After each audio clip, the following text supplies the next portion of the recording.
Les divisions de l'Église et la structure de l'Église. Donc, en 330, lorsque l'empereur Constantin Ier va transférer la capitale de l'Empire romain de Rome, qui était en Occident, à Constantinople, déjà à ce moment-là, l'Église chrétienne va commencer à se diviser.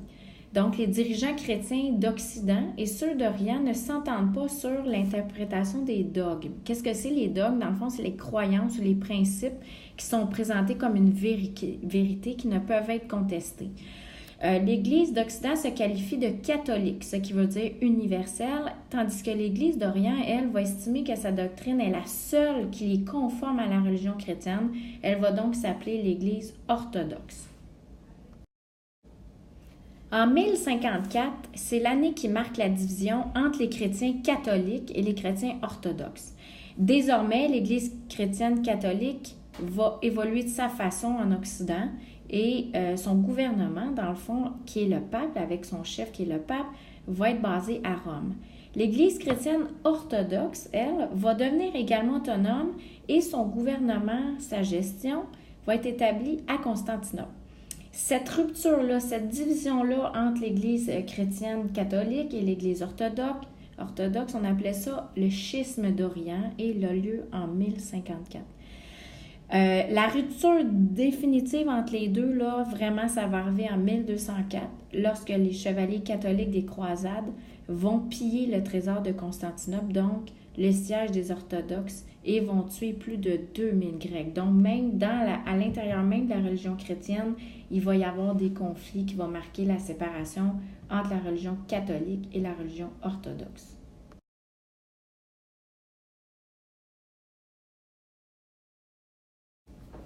L'Église qui a marqué notre civilisation occidentale, c'est bien sûr l'Église catholique. C'est l'Église qui est principalement présente en France, en Angleterre, en Espagne. Donc, les types de clergés dont je vais vous parler maintenant, ce sont des clergés qui sont présents dans l'Église catholique et non dans l'Église orthodoxe.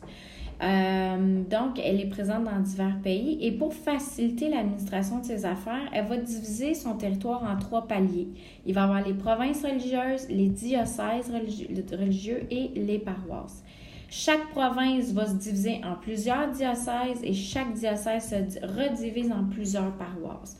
Le pape, c'est le chef de l'Église catholique et du gouvernement de l'Église. C'est lui, il reste au Vatican. Donc, le Vatican, vous savez que c'est comme un État, c'est comme un pays qui appartient à l'Église catholique. Et le chef de cet État-là, c'est le pape. Il est choisi par les cardinaux. Donc, il est élu par les cardinaux qui sont sous lui. Donc, c'est vraiment comme une élection. Des fois, au Moyen-Âge, c'est l'empereur qui va le choisir.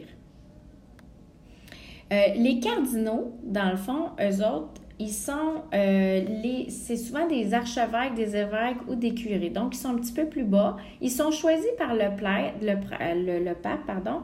Ils sont haut placés et ils vont aider le pape à diriger tout le gouvernement d'Église. Donc, dans le fond, les cardinaux, ils aident le pape à gérer le Vatican. En dessous des cardinaux, on a ce qu'on appelle les archevêques. Un archevêque va diriger une province religieuse. Donc, il est responsable de tous les évêques qui sont sous lui. Un exemple de province religieuse, ça pourrait être un pays au complet. Fait que, par exemple, la France est une province religieuse, mais l'archevêque, il est le chef de tous les évêques et de tous les prêtres qui sont en France.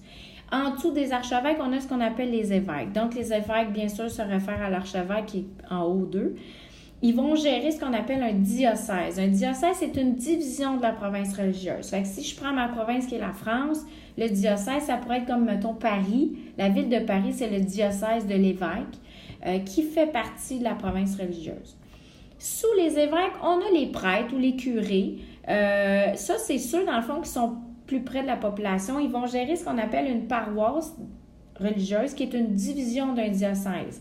Fait que si la diocèse, c'est Paris, ben la paroisse, ce serait, par exemple, juste la région là, où il y a la cathédrale Notre-Dame de Paris. Ça, ce serait une paroisse. Et ça, c'est un curé qui s'en occupe.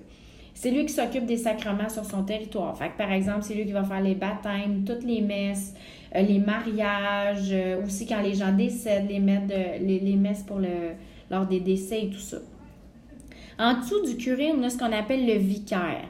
Le vicaire, c'est un prêtre, donc c'est comme un curé, mais lui, il n'a pas de paroisse. Ça veut dire qu'il n'est pas responsable d'une paroisse et il va aider le prêtre ou l'évêque dans ses tâches. Fait qu'il va aider le prêtre ou l'évêque à donner les sacrements, le mariage et tout ça, va être un peu, va l'aider à faire les chants, va répondre aux questions des gens et tout ça. Et sous le vicaire, on a ce qu'on appelle le diacre. C'est un homme, donc c'est comme pas vraiment il fait pas partie du clergé dans le sens où c'est pas un homme qui a donné sa vie pour l'Église. Il va pouvoir aider les vicaires et les curés à donner certains sacrements, il va pouvoir des fois prêcher des messes, mais comme c'est un homme, lui, il a le droit d'être marié. Tous les autres membres du gouvernement de l'Église, donc le pape, les cardinaux, les archevêques, les évêques, les curés, les vicaires, n'ont pas le droit de se marier. Ils ont décidé de donner leur vie à l'Église. Une autre section du clergé, c'est ce qu'on appelle le clergé régulier. En fait, le clergé régulier, ce sont les moines. Les moines, différemment du clergé séculier, là où il y a les curés, les archevêques et tout ça, ils sont membres d'une communauté religieuse. Donc, il y a différentes communautés religieuses qui s'inspirent de différents saints dans l'histoire religieuse. Par exemple, il y a les moines bénédictins, les moines jésuites, les ursulines. Bien sûr, ça reste le pape qui est leur chef. Mais eux, leur fonctionnement, il est un petit peu différent. Les moines, ils vivent dans ce qu'on appelle un monastère. Les moines et les moniales, ce sont des femmes, dans le fond, qui sont moines. Ils vivent tous ensemble en communauté dans le monastère. Il y a l'abbé ou l'abbesse, dans le fond. L'abbé, c'est pour les hommes et l'abbesse, c'est pour les femmes. L'abbé, c'est le chef des moines. C'est comme leur dirigeant. Il est élu par les moines pour diriger le monastère. Et dans le fond, une communauté religieuse, eux font partie de ce qu'on appelle une communauté religieuse. C'est des regroupements de sœurs ou de frères. Fait que c'est des regroupements de moines ensemble. Ils ont diverses missions. Par exemple, il y a des communautés religieuses, les bénédictins, qui vont faire plus de l'enseignement. Il y en a d'autres qui vont se spécialiser dans les soins infirmiers. Il y en a qui vont que faire des prières. Il y en a qui vont faire beaucoup de travail agricole. Même au Québec, on a des communautés religieuses. C'est principalement ça qu'on a aujourd'hui.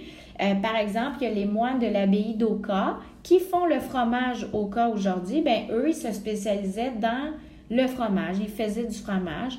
Et leur vie, dans le fond, aux moines, ce qu'ils font, c'est qu'ils font du travail le jour et ils prient. C'est tout ce qu'ils font.